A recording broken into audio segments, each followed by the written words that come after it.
some of the listeners or viewers listening to this interview may have been around in the HIP era, the Home Information Pack era, and that was a Labour idea. You know, the seller had to purchase a Home Information Pack before an estate agent could put a sticker on their window.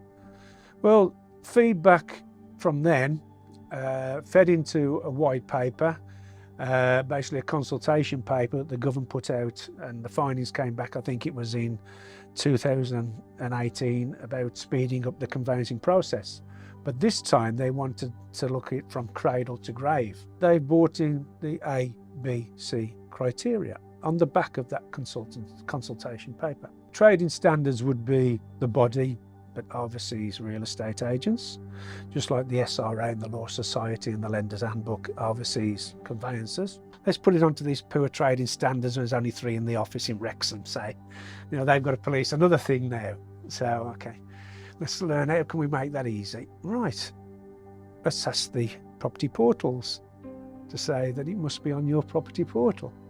They don't have to go out and come to this office and check. They can just log on and go, okay, these 3 blank places now, A, B and C, we want the answers in A, B and C. And A came in May of last year, which was to show the tenure of the property, council tax, basic information on that, which has been in place now.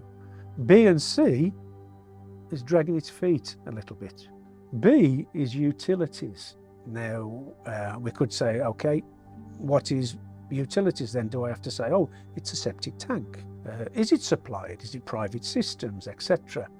Do I have to show billing details? Then C is the big one. That's material information affecting the property. Now that would be covenants, easements, restrictive covenants. And we're thinking, okay, what is the material information? Does it just go off the title, which they can clearly get a title cheaply? But what title reports are only limited. It doesn't include overriding interests, so the solicitor will find out during the conveyancing process.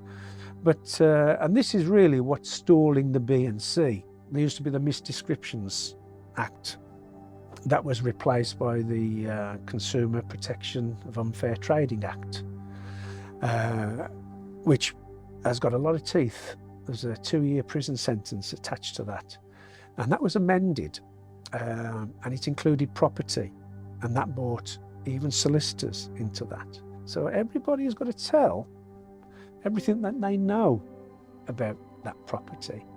And this is where the forms, the BASPI form, the Buying and Selling Property Information form, has been created in the 2 halves. One of the working groups, and I advise everybody to go on, it's a very good website, is the Home Buying and Selling Group.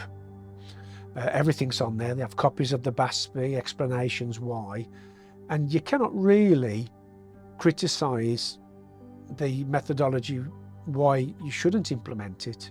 If we get everything done on A, on the property, and then the solicitors up front as well, and everybody signed up for the seller to move that forward, is that it's got to work. But the problem we've got now is who's paying for it all. That is the main problem.